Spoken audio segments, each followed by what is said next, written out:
자, 오늘은 이제 그 지난 시간에 말씀드린 것처럼 계시록에서 이제 다니엘의 70일에 대한 얘기를 하려고 합니다. 그래서 지금 저희가 계시록에는 7년이라는 얘기가 나오지 않습니다.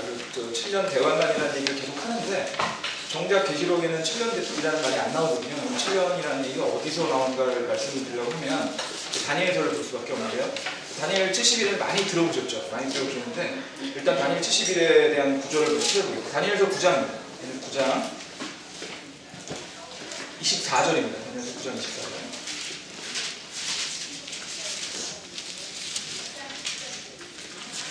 일단 여기서 다니엘에 대한 설명을 잠깐 드리겠습니다. 다니엘서 이제 사실은 계시록 끝나고 나서 언제 끝날지 모르겠지만 지금 이제 계시록 지금 끝나고 나서 저희가 다음 공부를 할 거는 다니엘서를 지금 생각하고 있는데요. 왜냐하면 계시록하고 다니엘서 굉장히 연결되어 있거든요. 근데 다니엘 설명을 잠깐 드리면 다니엘은 이제 이스라엘 사람이지만 어떻게 됐죠? 바빌론으로 끌려갔습니다. 바빌론이 이제 이스라엘을 포로로 잡아가고 한 이후에 그때 이제 바빌론에 잡혀갔고요. 다니엘은 그래서 어디서 일을 했냐면 바빌론 왕궁에서 일을 했습니다. 그래서 역사학자들은 뭐라고 생각하냐면요. 다니엘이 바빌론 왕궁의 넷이 있죠, 넷이. 환관이었다고 생각합니다. 그게 사실은 역사적으로 많이 그런 기록들이 남아있어서요. 그래서 왕의 바로 옆에서 왕을 보좌하는 그런 일을 했던 거로 생각이 들고요. 다 드시는 게 좋을 것 같아요. 네, 전부 다 드시는 게 좋을 것 같아요.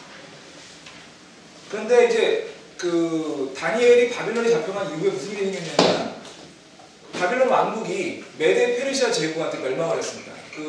이것도 재밌는데요.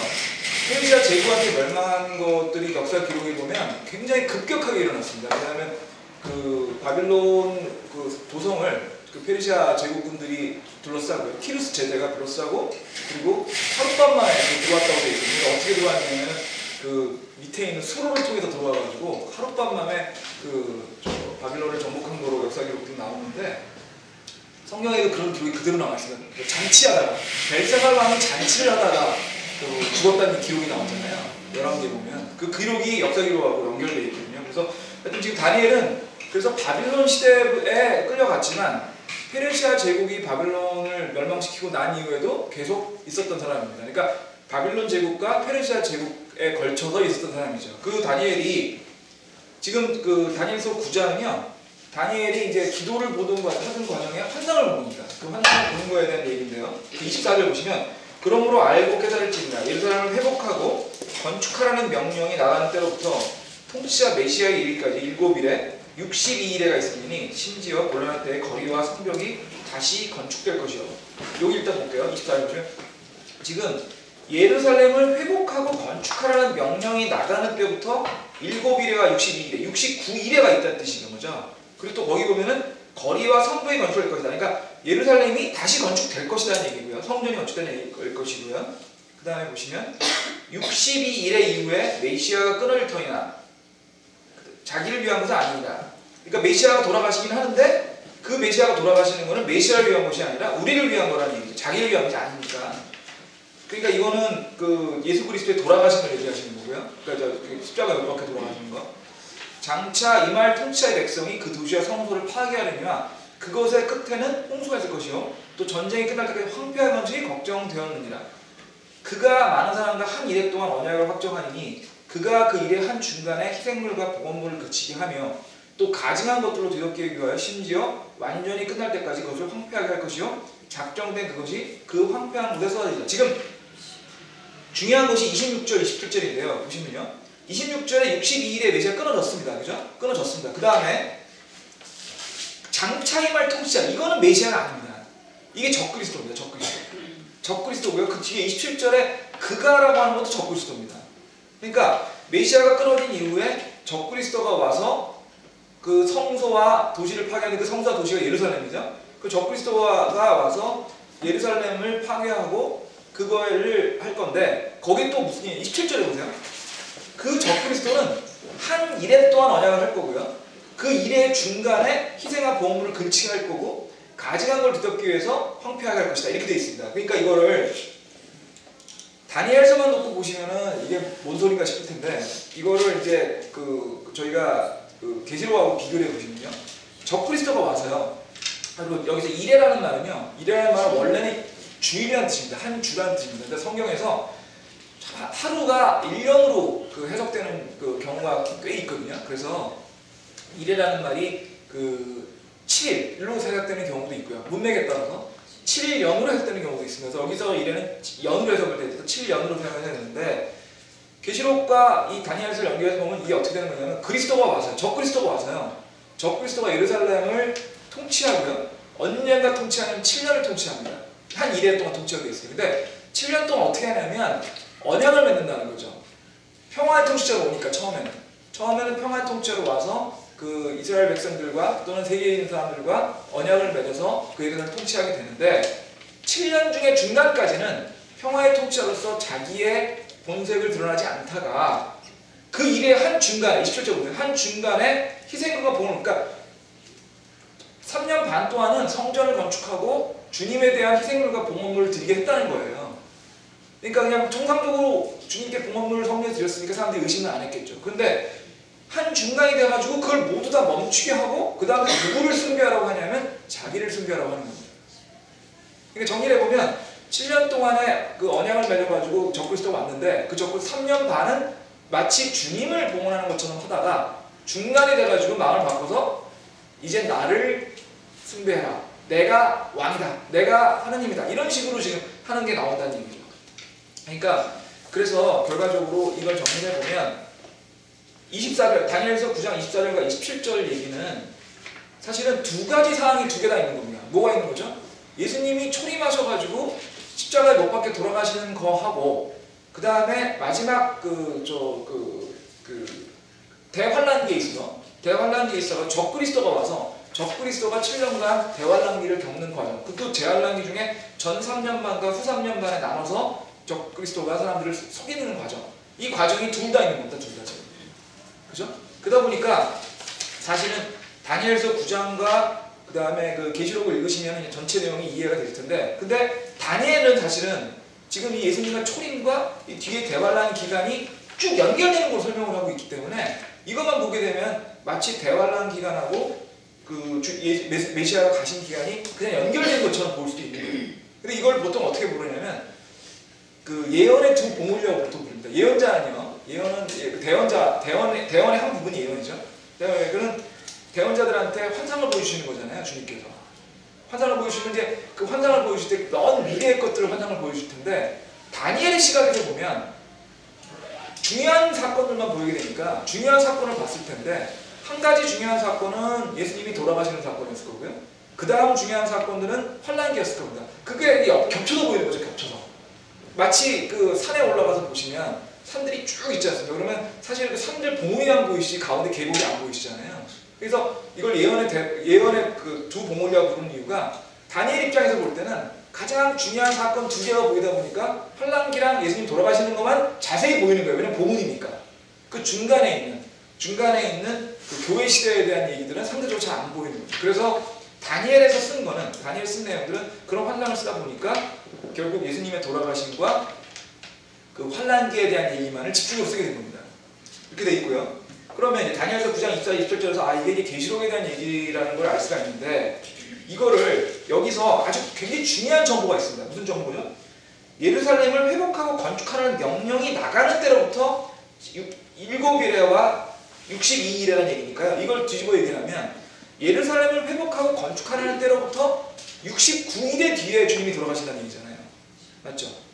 7일에와 62일이니까 69일. 그러니까 예루살렘과 회복되고 건축하는 명령이 언제인지를 알면 예수님이 돌아가시는 날짜를 알 수 있는 거라는 얘기죠. 대언을 통해서. 사실은 이제 제 개인적으로 구약 대언 중에서 제일 놀라운 대언이 몇 개가 있는데 그 중에 하나가 이 다니엘 이거고 또 하나 대언은 이제 이사야서에서 고레스 왕이 이제 우리 모든 사람들을 돌이켜야 하는 그런 놀라운 대언들이 몇 개 있거든요. 그 대언 중에 하나입니다. 그래서 그러면 예루살렘을 회복하고 건축하라는 명령이 언제냐는 거죠. 그래서 성경학자 중에 로버트 앤더슨이라는 분이 있습니다. 그러니까 서라는 게 듣고 보니까 경이라는 뜻이죠. 로버트 앤더슨 경인데요. 영분인 모양입니다. 서라는 얘기 듣고 보니까 이분이 이 구약과 고대 역사를 연결하셔가지고 이 날짜를 찾았습니다. 이분은 1900년대 초반에 사시던 분인데요. 이분이 이 역사를 찾았거든요. 언젠지. 그 성경에 나오는 역사와 역사책에 나오는 역사들이 같다고 말씀드렸죠. 그래서 말씀드려가지고 성경은 구약은 역사다라는 얘기를 갖고 지난번에 말씀드렸었는데 그 처음에 성경 공부할 때 저희가 모세 오경하면서 성경의 역사와 계속 맞고 있다는 얘기 말씀드렸었는데 그 역사상 성경에 나오는 제국들이 5개가 있습니다. 제일 많이 나오니까 이집트를까지 합하면 6개인데요. 이집트를 제외하고 그 직접적으로 그 유대인과 관련 있는 제국은 한 5개가 있거든요. 하나는 아시리아고요.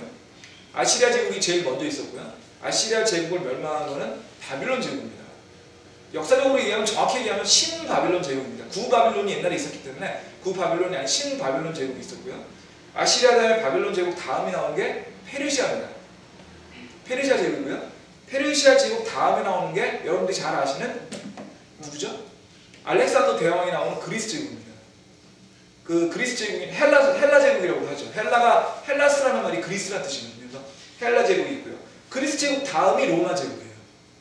근데 이게 역사책이 그대로 순서대로 다 있습니다. 그래서 아시리아와 바빌론은 어디 있던 데냐면 지금 이라크 지역에 있던 데입니다. 페르시아는 이란에 있던 지역이고요. 그리스는 그리스에 있던 지역이죠. 당연히. 로마는 로마에 있던 지역. 그래서 이 5가지 제국이 성경에 연결되어 있고요. 그 중에서 사실은 그 가장 많이 성경에 언급되는 제국은 바빌론, 아시리아, 바빌론, 페르시아입니다. 왜냐하면 열왕기 역대기 그 시대가 요때 시대와 겹칩니다. 그래가지고 이제 페르시아 제국과 바빌론 제국하고 아시리아 제국인데 재밌는 거는 아시리아 제국에 대해서 가장 먼저 알려진 거는 말씀드린 것처럼 성경입니다. 페르시아 제국이나 바빌론 제국도 마찬가지지만 특히 아시리아 제국은 성경 외에는 기록이 전혀 없었습니다. 불과 150년 전까지. 그 이후에 아시리아 제국이 발견이 돼가지고 그래서 이제 성경과 다 맞고 있고요. 그런데 이 페르시아 제국에 대해서 들어가게 되면 여러분들 혹시 한 몇 년 전에 300이라는 영화가 있었습니다. 우리나라에. 300 영화에 사실 말도 안 되니까 원래 그 원제가 만화였기 때문에 만화를 갖고서 만든 영화라서 영화는 전혀 사실과 관계없는 좀 형편없는 영화긴 한데 거기에 보면은 크세르크세스라는 왕이 나와요. 그 크세르크세스 왕이 누구냐면은 페르시아 제국이 그 그리스 제국을 침공했을 때 왕입니다. 크세르크세스. 그래서 그게 이제 페르시아 제국이 그 그리스 침략하는 얘기거든요. 근데 그 크세르크세스 왕의 그 후손 중에 아르타크세르크세스라는 왕이 있습니다. 아르타크세스. 이름이 비슷하지 않습니까? 크세르크세스의 앞에 아르타가 붙었죠. 그래서 아르타크세스라는 왕이 있는데 그 아르타크세스 왕은 손자거나 증손자거나 그 정도 됩니다. 크세르크세스 왕의 손자쯤 될 겁니다. 증손자, hin손자 같은데 그 아르타크세스 왕이 성경에 나오는 아닥사스다 왕입니다. 성경에 아닥사스다 들어보셨죠? 그 아닥사스다 왕이 막 아르타크세스예요. 그 아르타크세스의 그 할아버지 뻘 되는 증조 할아버지나 할아버지 제가 그거는 정확히 모르겠는데 그 되는 사람이 그 300에 나오는 그 크세르크세스 왕입니다. 그렇게 생각하면 되게 재밌지 않으세요? 그러니까 지금 그 아닥사스다 왕이라는 거는 역사적으로 검증된 사람이거든요. 그런데 아닥사스다 왕에 대한 얘기가 나옵니다. 어디나 느헤미야기에 보시면 나옵니다. 느헤미야기 2장 1절에 보시면요. 느헤미야기요.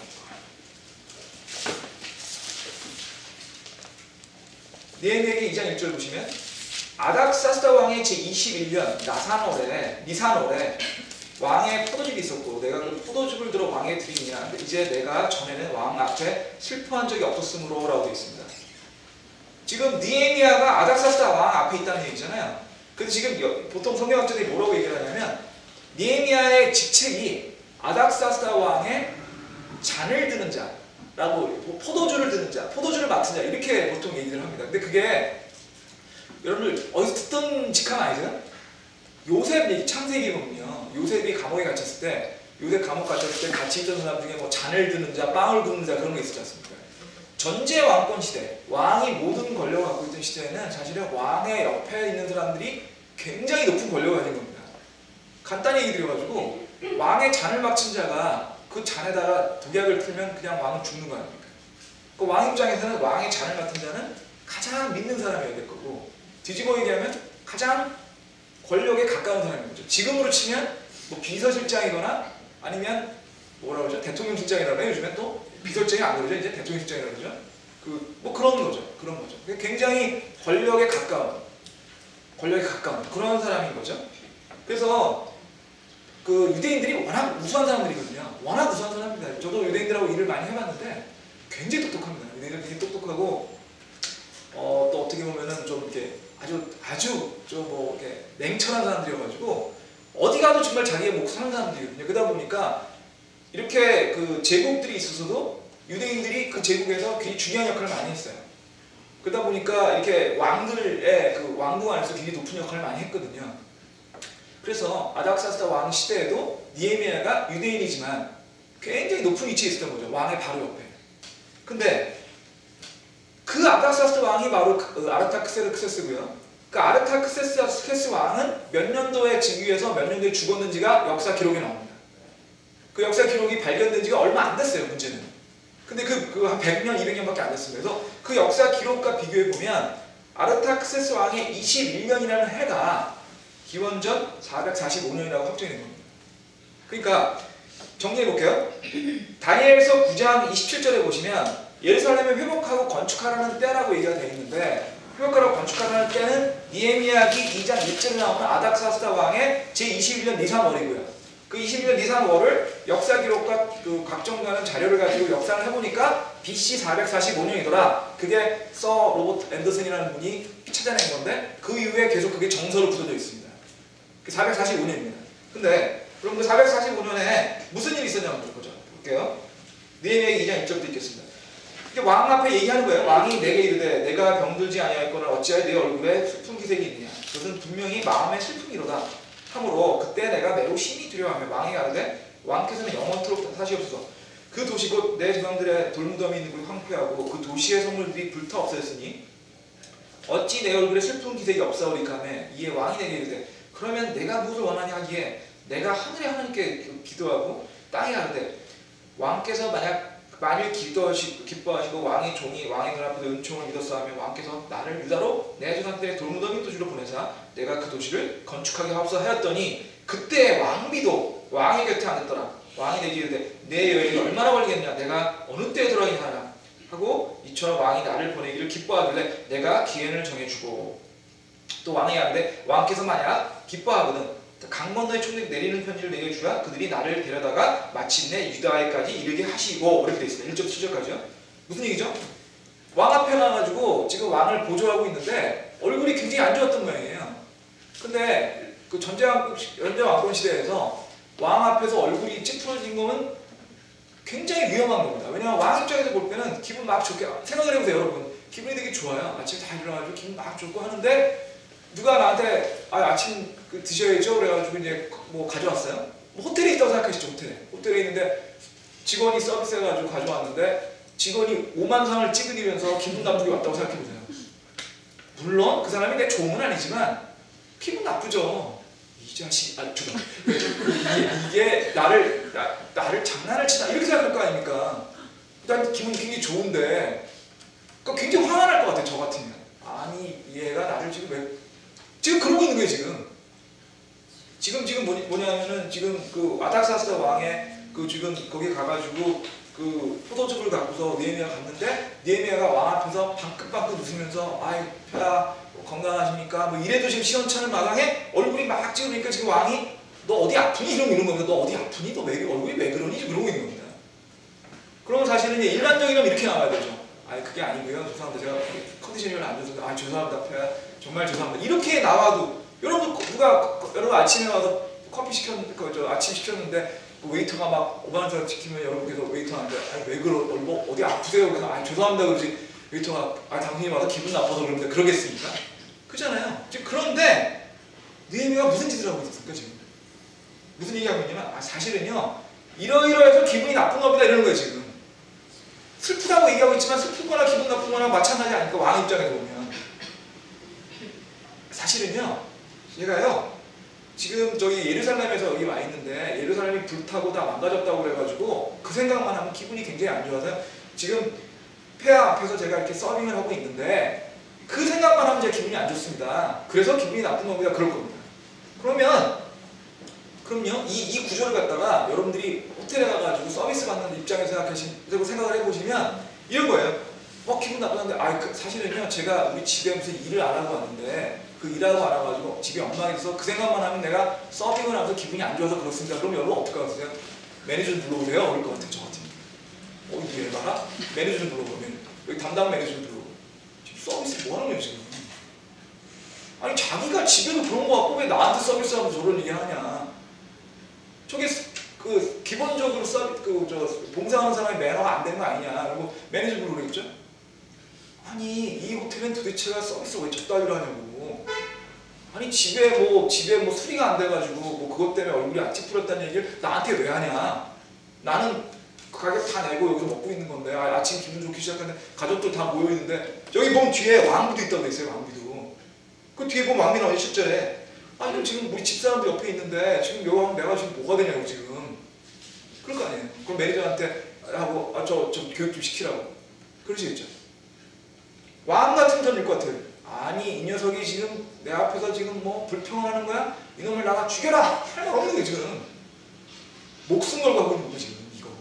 이게 결코 쉬운 얘기 아니에요. 지금 성경에 보면 가끔씩 보면 구절이 별거 아닌 것 같은데 생각해보면 무시무시한 글들이 몇 개 있어요. 예를 들면 에스더기에 보면 에스더한테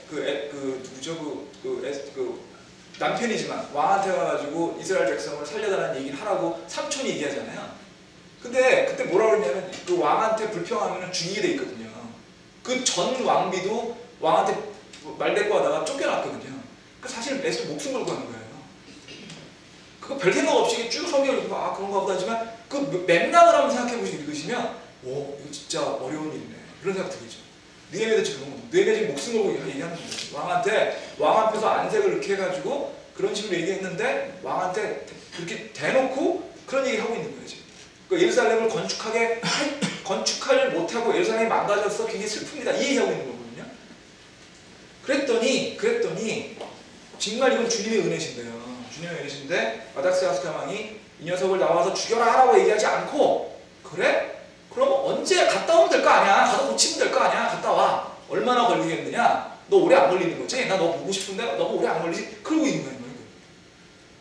이건 정말 주님이 마음을 바꿔주지 않으면 안 되는 거죠. 그날 하나님께서 이 아닥사스의 왕을 바꿔놨겠죠. 그렇지 않으면 안 되는 거예요. 근데 그 다음에 보면 더 놀라운 얘기가 나옵니다. 그러니까 지금 느헤미야가 그러니까 저를 총독들한테 얘기해서 그쪽까지 잘 갈 수 있게끔 해주세요. 그게 7절 얘기죠. 유다 총독에서 제가 갈 때 안전하게 갈 수 있게 해주세요. 그 다음에 뭐라고 얘기하죠?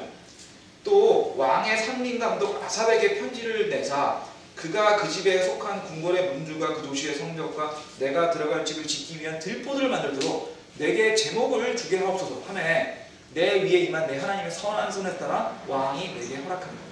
뭐라고 하냐면 예루살렘에 돌아가게 해주십시오라고까지 해서 거기까지 된 거로 끝난 게 아니고 왕의 살림감독 그러니까 왕이 갖고 있는 국고를 이용해서 왕의 세금으로 예루살렘을 짓게 해주세요. 그 나무를 주게 해서 예루살렘을 짓게 그렇게 명령을 내려주세요. 좀 얘기하는 거야.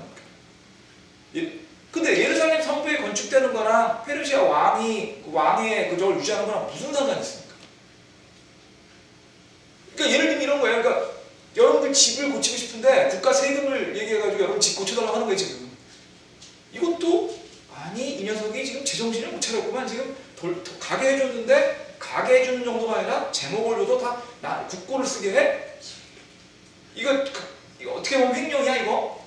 이렇게 할 말 없는 거예요. 느헤미야도 알았습니다. 그 뒤에 보세요. 내 하나님의 선한 손에 따라 왕이 하나님이 선한 손을 하시지 않았으면 이게 허락 안 됐다는 얘기죠. 그죠? 그러면 아주 이 구조를 2장 1절부터 느헤미야 2장 1절부터 8절까지 얘기를 정리해보면 결국 무슨 얘기죠? 아닥사스다 왕의 21년 니산월에 그 느헤미야가 아닥사스다 왕을 주님의 은혜를 통해서 바꿔서 예루살렘에 가서 아닥사스다 왕의 나물들을 가지고 예루살렘을 건축할 수 있는 명령이 나오게 한 거죠. 이해되시죠? 좀 재밌는 얘기 드리면요. 유대인들 중에 가장 흔한 직업은 변호사예요. 그리고 사업을 하는 유대인 중에도 상당수의 유대인들이 그 변호사 자격증이 있습니다. 특히 미국 같은 경우는 로스쿨을 나온 사람들이 꼭 변호사하는 건 아니기 때문에 로스쿨 나오고 많은 다른 일을 하거든요. 근데 변호사들이 제일 많이 하는 게 뭐죠? 협상을 많이 합니다. 사업을 하는 변호사들. 근데 어떤 유대인의 저자가 쓴 그 협상론이라는 책이 있었는데 그 책에 성경 구절이 몇 개 나온 적이 있어요. 성경 요 구절 비슷한 구절도 있었는데 뭐라냐면 그 협상을 가리키면서 좀 요구를 할 때 원하는 요구 수준보다 더 높은 요구를 하라고 그게 협상의 가장 큰 전략 중에 하나라고 가리키거든요. 그러면서 예를 든 것 중에 하나가 이거였어요. 그냥 가라고만 해도 고맙습니다 할 텐데 하나 더 요구했다는 거죠. 그래서 제가 그것들로 한참 웃었었는데 그럼 뭐라냐면 아브라함도 하나님한테 하나 더 요구한 적이 있듯이 이렇게 하나 더 요구하지 않아도 받아주지 않니 하나님도 그렇게 썼더라고요. 근데 하여튼 뭐 그건 너무 비슷한 얘기겠지만 사실은 느헤미야 입장에서 보면 굉장한 일을 했다고 생각이 드셔야 됩니다. 이거는 느헤미야 목숨 걸고 한 거고 그를 통해서 사실은 이날 예루살렘의 회복과 성전하는 명령을 확정을 받은 거거든요. 그런데 자 이제 여기까지 됐습니다. 그러면 이제 BC 445년이라는 것까지 이거 확정이 된 겁니다. 그죠? 확정이 됐습니다. 그런데 69일에라고 하면은 69 곱하기 7 하시면 되죠. 그럼 69 곱하기 7 하면 483년입니다. 483년입니다. 그러니까 BC 445년부터 483년 뒤에 주님이 돌아가신다는 얘기거든요. 십자가로 박혀서 그 얘기인데요. 근데 여기서 하나 알아둘 게 성경에서 1년은요 30일입니다. 그리고 이거는 또 이렇게 아셔야 됩니다. 그러니까 우리가 알고 있는 역이라는 걸 여러분들 율리우스 역이라고 부르거든요. 율리우스가 만든 달력이라는 책이에요. 그 율리우스가 율리우스 카이사르를 얘기해요. 율리우스 카이사르를 얘기하고 그 달력이 만들어진 시기가 언제냐면 당연히 율리우스 카이사르가 있을 때죠. 그 카이사르가 영어로 하면 시저입니다. 시저. 줄리어스 시저입니다. 줄리어스 시저를 라틴어로 부르면 율리우스 카이사르거든요.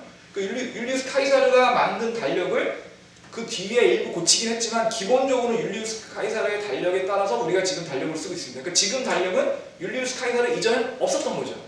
율리우스 카이사르는 언제 사람이죠? 율리우스 카이사르는 사실은 그 BC 1세기 사람입니다. 그 예수님 돌아가시기 한 몇십 년 전 사람이거든요. 그러다 보니까 그 전에는 없었던 거죠. 구약 시대에는 율리우스 카이사르가 없어요. 율리우스 카이사르의 여기 왜 지금 우리가 쓰는 그 달력이 그 여기냐 하면 보세요. 여러분들 7월달을 영어로 줄라이라고 하죠. 그 줄라이가 율리우스에서 온 말입니다. 그러니까 자기가 달력을 만들었으니까 달력에 자기 이름을 다른 이름을 넣은 거예요 그냥. 그래서 율리우스에서 줄라이라는 말이 나왔고요. 그러니까 8월은 영어로 오거스트죠. 오거스트를 그냥 쓰면 아우구스트잖아요. 아우구스트. 율리우스 카이사르의 아들이 양자지만 아우구스투스 황제거든요. 그 아우구스투스 황제 자기 이름 넣은 겁니다. 그래서 율리우스하고 아우구스트에 따라서 7월, 8월이 들어가 있거든요. 그래서 사실은 7, 8월이 들어가게 되면서 30일, 31일 개념이 그때 생겼습니다. 왜냐하면 그 360일로 계산을 했더니 달력하고 실제하고 안 맞는 거예요. 원래는 365.4일인가 그렇거든요. 뭐 4 어쩌고저쩌고 나가는데 그러다 보니까 360일로 오랫동안 하다 보니까 달력이 틀려서 율리우스 카이사르에서 365일로 정하면서 넣었고요. 그래서 달을 보시면 어떤 달은 30일, 어떤 달은 31일이죠. 번갈아 가죠. 근데 7월달도 31일이고 8월달도 31일이죠. 왜 그럴 것 같으세요? 신기하지 않으세요? 7월달도 8월 31일이에요. 원래대로 하면 하나는 31일이고 하나는 30일이잖아요. 왜냐하면 율리우스하고 아우구스트가 자기 이름을 넣었으니까 자기 이름 넣은 달은 늘린 거예요 그냥. 그래서 31일이에요. 아니 거짓말이 아니고요. 진짜 사실입니다 진짜. 이게 여러분이 알고 계시는 상당 부분의 지식이 생각보다 진짜 우스운 이유에서 나온 것들이 꽤 많이 있어요. 그 이유를 들고 보면 정말 황당한 이유들이 많이 있습니다. 근데 바로 그런 이유예요. 그러다 보니까 제가 말씀드리는 거는 365일이라는 개념은 그때 생긴 거예요. 그 전에 360이었습니다. 그러면 지금 우리가 이 구약에 나오는 다니엘서가 쓰인 증거는 BC 500년경이니까 다니엘서가 쓰여진 시점엔 당연히 360일이었을 거라는 거죠. 이해되시죠? 그러니까 제가 이걸 왜 얘기를 드리냐면 성경에서는 365일이 아니고 361일이라 얘기를 했더니 누가 그 얘기를 하시는 분이 있더라고요. 아니 그거는 달력대로 해야지 왜 우리 마음대로 그거는 뭐 경강부회라고 하죠. 경강부회. 우리가 원하는 대로 하려고 바꾼 거 아니냐. 그게 아니라는 거예요. 365일이 오히려 그 뒤에 생긴 개념이라는 얘기를 드리는 거예요. 제가 원래 360일 개념으로 달력을 셌었거든요. 그러다 보니까 그럼 360일이에요? 그러면 360일로 483년이라는 거죠. 1년을 360일로 계산을 해봐서 483년이라는 겁니다. 그러면 지금 달력으로 환산을 해야 되겠죠. 그러면 360일 개념으로 483년이면 365일 기준으로 연수를 하면 연수가 줄어들겠죠. 예. 그죠? 5일씩 계속 늘어나니까. 그걸 계산을 해보면 476.4년이 나옵니다. 483년을 365일 기준으로 역산을 하면 476.4년이 나와요. 그럼 다시 정리해볼게요. 아닥사스다 왕이 왕국을 건축하라고 한 연대는 언제라고요? BC 445년이었습니다. 그래서 445년에서 69일에를 예상했는데 69일에를 지금 기준으로 환산하면 476년입니다. 0.4년입니다. 그럼요. 476.4에서 445년을 빼보세요. 언제가 나오죠? 31년이 나오죠. 31년이 나오죠. 지금 그래서 31년 나오고 그 31년에 0.4까지 다 계산하고 날짜를 계산해 보면 이게 요걸 가지고 서 로버트 앤더슨의 그 계산에 의하면 다니엘서에 나온 얘기를 갖고 예수님이 돌아가시는 해를 경륜해 보면 그게 언제냐면 AD 31년 4월 6일이 나오거든요. 그 날짜까지는 제가 말씀 안 드리겠습니다. 그 날짜는 뭐 소수적으로 막 계산이 났더라고요. 근데 그거 너무 복잡해가지고 그리고 솔직히 저는 날짜까지만 안 봐도 연수만 봐도 그것도 대단한 거 아닙니까 진짜. 그래서 뭐 그 날짜까지는 말씀 안 드리겠는데 어쨌든 그 로버트 앤더슨 그 씨의 그 박사님의 그 계산에 의하면 AD 31년 4월 6일이라고 나온다는 거예요. 다니엘서 가지고 역산해 보니까. 근데 AD 31년 4월 6일을 각종 신약에 있는 자료를 가지고 확인을 하면 그게 언제냐면 누가복음 19장 37절입니다.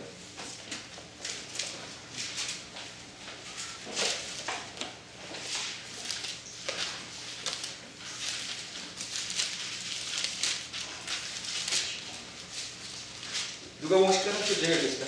이제 그분께서 올리브산의 내리막까지 가까이 오시니 제자들이 온 무리가 자기들이 본 모든 능력 있는 일로 인하여 극과하며 큰 소리로 하나님을 찬양하기 시작하고 이르되 찬송하려다 주의 이름으로 오시는 왕이요 하늘에는 평화요 가장 높은 곳에는 영광이로다. 지금 이게요 주님께서 예루살렘 입성하는 시점이거든요. 주님께서 예루살렘 들어오시는 날입니다. 이게 일요일 날이었고요. 그래서 이 날을 뭐라고 부르냐면 호산나 썬데이라고 부릅니다. 호산나 썬데이. 여러분 호산나 잘 아시잖아요. 지금 이 구절 표현하는 말이 호산나잖아요.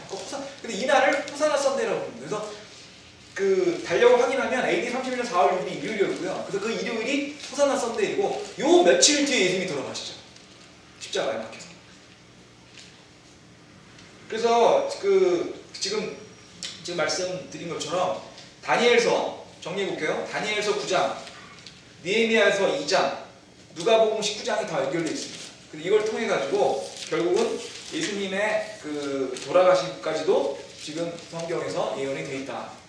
그 다음에 이제 그 두 번째로 그 뒤에 마지막 한 일회가 뒤에 나오는데 그거는 예수님의 초림에 대한 얘기가 아니고 재림에 대한 얘기이기 때문에 그거는 한참 뒤에 대환란기 이후에 대환란기를 얘기하는 것이고 그러면 그 초림과 대환란기 사이에 있는 게 뭐죠?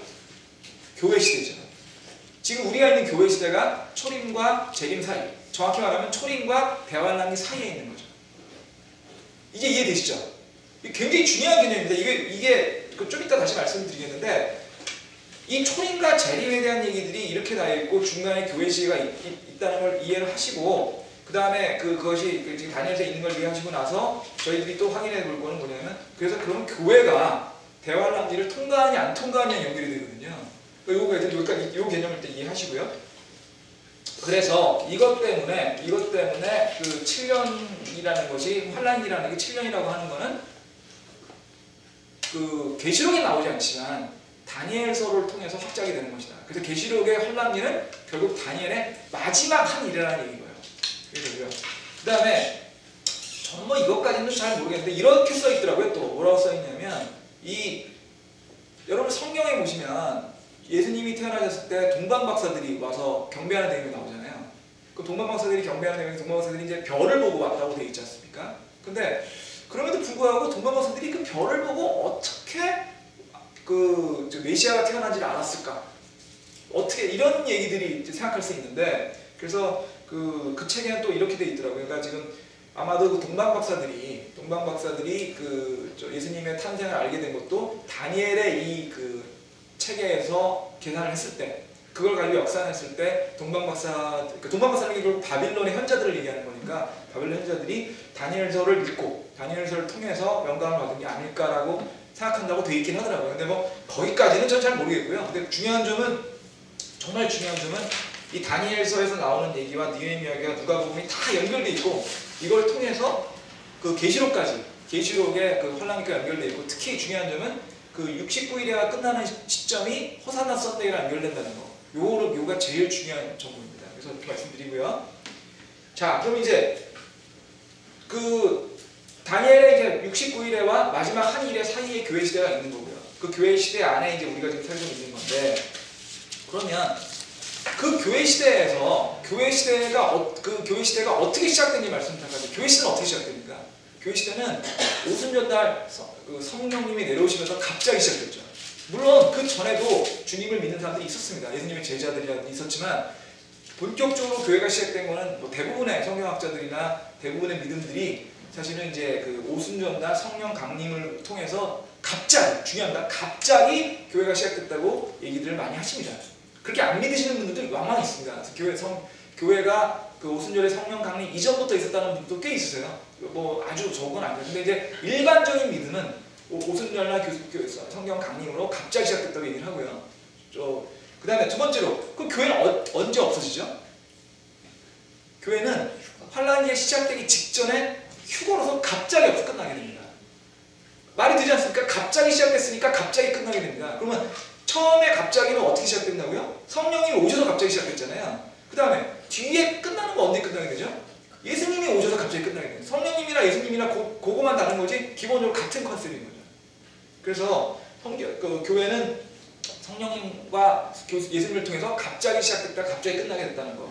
그러면 그 2000년을 성경학자들이 또 뭐라고 하냐면 놀라운 2000년의 그 차이라고 부릅니다. 영어로는 Amazing 2000 Years Gap이라고 부르는데 우리나라 말로 번역을 하면 놀라운 2000년의 갭이라고 2000년 차이라고 얘기를 하거든요. 그 2000년이 왜 놀라우냐면 그 2000년이 없었으면 여러분이나 저나 우리들이 구원받을 게 없었거든요. 만약에 그 유대인들이 주님이 오셔가지고 주님의 뜻을 그대로 받아들였으면 사실은 그 당시에 그냥 주님 받아들이고 왕국이 시작됐거든요. 그죠? 왕국이 시작됐으니까 그냥 그때부터 천년왕국이 시작됐을 거예요. 그냥. 근데 문제는 예수님이 온 거를 왕국을 받아들이지 않았기 때문에 그렇기 때문에 왕국이 뒤로 연기가 됐죠. 이거를 뭐라고 그러냐면 왕국이 연기됐다고 얘기합니다. 포스트포먼트 오브 킹덤이라고 합니다. 왕국이 연기됐다. 왕국이 원래 올 거 같은데 주님이 오셔 저기 그 침례 요한이요. 왕국이 가까웠다 그랬잖아요. 그죠? 왕국이 가까웠다고 왕국이 가까웠다는데 아무도 안 물어봤습니다. 그게 뭔 뜻이냐고. 그거 이상하지 않으세요? 왕국이 가까웠다고 그렇게 얘기해가지고 했는데 아무도 그 왕국이 가까운 게 무슨 뜻인지 안 물어봤어요. 왜냐하면 다 알았거든요. 구약에서 계속 메시아가 오는 왕국이 올 거라는 얘기를 했습니다. 스가랴서부터 수많은 저에서 메시아가 와서 왕국이 올 거라, 천년 왕국 또는 왕국이 올 거라는 걸 얘기했기 때문에 모든 사람들이 왕국이 가까운다는 얘기했을 때 그거에 대해서 아무 의식이 없었어요. 단지 뭐라고 생각했냐면 누가 메시아십니까? 언제 오실까? 이것만 얘기를 했지 왕국이 가까웠다는 얘기에 질문이 없었거든요. 그래야 이해가 되죠. 왕국이 가까웠지 않는데 거기 질문이 나와야 될 거 아닙니까? 근데 그 왕국이 유대인들이 왕국을 받아들이지 않음으로써 연기됐고 그 연기된 게 2000년이 넘었다는 거죠. 이게 2000년으로 끝날지 3000년 될지 잘 모르겠습니다. 연기됐죠. 근데 그 언젠가 갑자기 끝나게 될 거라는 거죠. 언젠가 갑자기. 근데 갑자기 끝날 때까지 왕국이 연기됐다는 얘기인데 근데 이 얘기가 또 굉장히 중요한 또 교리와 연결됩니다. 그러면 예수님이 아니면 그 하나님이 성경에 나오는 얘기를 가지고 사람들한테 미스리딩한 거 아니냐, 호도한 거 아니냐. 왜냐하면 분명히 주님이 오셔서 왕국한다고 했는데 그리고 또 구약에 있는 많은 대언에 보면 주님이 오셔가지고 주님이 오셔서 그 왕국을 만들 거예요. 또 주님이 그 메시아가 왔을 때 고난 받는다는 얘기도 있었잖아요. 고난받는 얘기도 많이 있고 이사야서에 보면 고난받는 얘기가 많이 나오지 않습니까? 그러면 예수님이 메시아가 오시지만 메시아가 고난받는 얘기도 있는데 그러면 이게 주님이 모든 걸 다 아시는 전지전능하신 분인데 그러면 어차피 이렇게 왕국을 연기할 거였으면서 왕국을 다 연기하실 거면서 왜 왕국이 가까웠냐고 얘기했냐는 거죠. 어차피 연기할 거 다 알았으면서. 그리고 연기해가지고 직접 왕국 안 할 건데 왜 왕국에다 사람들을 이렇게 흥분시키고 했냐? 이거 뭐 좀 편하게 얘기하면 오도한 거고 나쁘게 얘기하면 거짓말한 거 아니냐? 왜 예수님 우리하고 장난치냐? 이런 생각할 수 있죠. 이게 애들 질문같이 느끼실지 모르겠지만 굉장히 중요한 신학적 질문입니다. 이 신학 질문은 뭐냐면 주님의 전지한 힘과 인간의 자유의지에 대한 겁니다. 그러니까 주님은요 전지전능하신 분이세요. 모든 걸 다 아시고 모든 걸 하실 수 있는 분이세요. 그러면 사람은 주님이 만든 피조물인 이 사람은 사실은 주님이 모든 걸 만들어 놓으셨는데 우리가 할 게 있는 뭐냐는 거죠. 우리는 그냥 주님 다 예정해 놓으셨는데 꼭 우리 아무것도 안 하고 있어야 되는 거 아니냐? 아니 아무것도 할 필요가 없는 거 아니냐? 왜? 주님이 다 정해 놓으셨으니까 우리가 잘하고 못하고 어차피 결정하니까. 그러니까 주님이 예정해 줬기 때문에 주님의 모든 전지전능하심이 있다면 인간은 자유의지가 있을 필요도 없고 있으면 안 된다. 인간의 자유의지가 있다면 주님의 전지전능하심이 해치는 거 아니냐? 이거에 대해서 수많은 천재들이, 수많은 철학자들이, 수많은 신학자들이 지난 몇천 년 동안 싸우는 거예요. 창조주와 인간의 자유의지, 창조주의 권능과 창조주의 신적 권능과. 그래서 여러분들 칼빈주의 우리 목사님 되게 싫어하시잖아요. 그게 싫어하죠. 그러니까 칼빈주의 맨날 야단치시고 그냥 뭐 칼빈주의도 하나님 사랑하는 사람들이에요. 칼빈주의들 밑에서 구원받으실 수 있습니다. 많이 있어요. 거기도 굉장히 좋은 분들 많이 있어요. 물론 예정론은 틀린 겁니다. 하지만 칼빈주의 굉장히 많은 거 예정론은 틀렸지만 칼빈주의 하는 사람들이 하나님 미워한 거 아니에요. 칼빈주의는 어떤 얘기냐면 주님이 너무나 그러니까 예정론을 얘기 드릴게요. 예정론은 무슨 얘기냐면 주님은 너무나 전지전능하신 분이기 때문에 주님이 전지전능하신 걸 믿으면 우리는 아무 권능이 없으니까 우리는 모든 게 예정되어 있으니까 우리는 그냥 따라가면 된다. 이렇게 믿다 보니까 모든 건 예정되어 있다. 이렇게 믿으시는 것 뿐이에요. 잘못된 얘기지만. 근데 그렇게 되면요. 어떤 문제가 생기냐면 그렇게 믿게 되면 왜 사냐는 문제가 생길 수 있어요. 우리 삶의 의미가 뭐가 있습니까? 어차피 다 예정해 놓으셨는데 우리가 열심히 살 의미가 뭐 있어요? 우리가 왜 열심히 주님을 믿고 주님을 따라가고 주님을 따라서 살 필요가 뭐 있냐? 어차피 우리 의지가 없는데. 그리고 더 나아가서 전도는 왜 하냐고요? 어차피 구원할 사람 다 정해놓으셨을 텐데. 그래서 이제 그러면 그거에 대해서 사람들의 자유의지가 있어야 되는 거 아니냐라고 얘기하면 그럼 하나님은 전지전능이 아니가 아는 게. 그래서 자꾸 문제가 된다니까요. 어느게만. 그래서 사실 이것 때문에 굉장히 많은 문제들이 있는데 그래서 저희들이 믿는 믿음은 이런 겁니다. 저희들이 믿는 믿음은 주님은 전지전능하시기 때문에 모든 걸 다 아시지만 미리 정해놓으시지 않았다는 거죠. 그러니까 인간의 자유의지가 있다는 겁니다. 그리고 인간의 자유의지가 있다 하더라도 주님의 전지전능하심을 해야 하는 게 아니다라고 믿는 거예요. 우리는. 칼빈주의자는 못하고 예정론자는 뭐라고 믿는가 하면 인간은 자유의지가 없기 때문에 주님이 모든 걸 하시고 우리는 아무것도 할 필요 없다고 믿는 거고요. 근데 요거에 대해서는 여기까지는 성경에 나오는 얘기고 이렇게 아시면 됩니다. 그러니까 주님은 모든 걸 아시지만 미리 정해놓지 않으셨다. 그 얘기를 우리 성경하고 연결시켜서 얘기를 하면 이런 거죠. 주님은 유대인들이 어떤 일을 하고 예수님이 어떻게 하실지 알고 계셨어요. 그렇지만 그렇다고 해서 유대인들이 그 행동 하나하나를 정해놓으신 건 아니셨어요. 그러니까 유대인들이 주님을 핍박할 수도 있고 로마인이 핍박할 수도 있고 어떤 형태든 간에 주님께서 핍박을 받으실 건 알았지만 그 핍박을 누가 할지는 유대인 로마인의 결정이었다는 거죠. 조금 어려우시죠? 이렇게 설명을 드릴게요. 이거는 제가 이해하는 방법입니다. 이거는 이제 교과서에 나오는 얘기고요. 제가 이해하는 건 현대 물리학에 보면요. 현대 물리학에는 평행 이론이라는 물리학 이론이 있습니다. 아직 확정된 이론은 아니고 가설에 가까운데 어떤 거냐면 어떤 사건이 있으면요. 우주에는 그 사건을 통해서 이렇게 왼쪽으로 가는 우주가 있는가 하면 오른쪽으로 가는 우주가 있을 수 있다는 거죠. 예를 들면 제가 저희 집사람하고 옛날에 친구였는데 제가 집사람하고 결혼해가지고 지금 저는 집사람과 결혼한 라이프를 살고 있는데 만약에 제가 제 집사람이 아니라 제 집사람의 다른 친구하고 결혼할 수도 있었다 한다면 내가 그 사람이랑 결혼했을 때 그 우주도 있을 있을 수 있다는 거예요. 그러니까 우주가 수백만 개, 수천만 가지의 수많은 우주로 나뉘어져 있고 우리는 그 중에 한 우주에 살 뿐이라는 겁니다. 그게 평행 우주입니다. 여러분 인터넷 검색하시면 굉장히 많이 나옵니다. 그리고 그거는 뭐 제가 만든 게 아니고 물리학자들이 뭐 스티븐 호킹이나 여러 물리학자들이 시간에 대해서 연구하다가 그렇게 많은 다원 우주가 있을 수 있다는 쪽으로 해서 생각을 하고 있거든요. 그러면 이렇게 생각하면 수많은 가능성이 있는데 그 수많은 가능성 중에 우리가 선택하는 거에 따라서 바뀌는 거예요. 제가 우리 집사람이랑 결혼한 건 제 선택이었어요. 저는 그 수많은 우주 중에 우리 집사람이 결혼하는 선택으로 간 것뿐이에요. 다른 선택을 할 수도 있었다는 거죠. 그건 제 의지입니다. 주님은 제가 어떤 선택을 했든 간에 어떤 결과가 나올 줄 다 알고 계세요. 하지만 저보러 선택하라고 하시는 거죠. 그럼 조금 이해가 되시나요? 아까보다 조금 나시죠? 아까보다. 그러니까 모든 걸 알고 계시지만 어떤 걸 선택하라고 결정하시는 않으신 거예요. 알고 계시지만 결정권은 우리한테 있는 것입니다. 전지전능하시지만 자유주의가 우리한테 있는 거죠. 그게 그래서 지금 말씀드린 이런 부분들이 자유주의와 이거에 대한 그 부분들이 이런 포인트가 있거든요. 그래서 그런 부분들을 염두에 두시면 좀 더 이해가 쉬우실 것 같고요. 그래서 다음 시간에는 그럼 이제 그럼 그 2000년 동안의 갭 동안에 무슨 일이 있었나 이거에 대해서 좀 보도록 하겠습니다. 그래서 기도하고 마무리하겠습니다.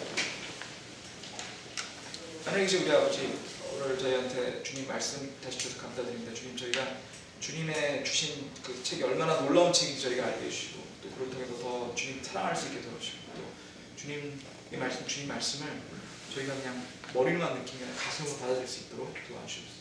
계속되는 예배 시간 주님께 모든 걸 맡기오니 이 모든 말씀 우리 예수 그리스도의 이름으로 기도드렸습니다. 아멘.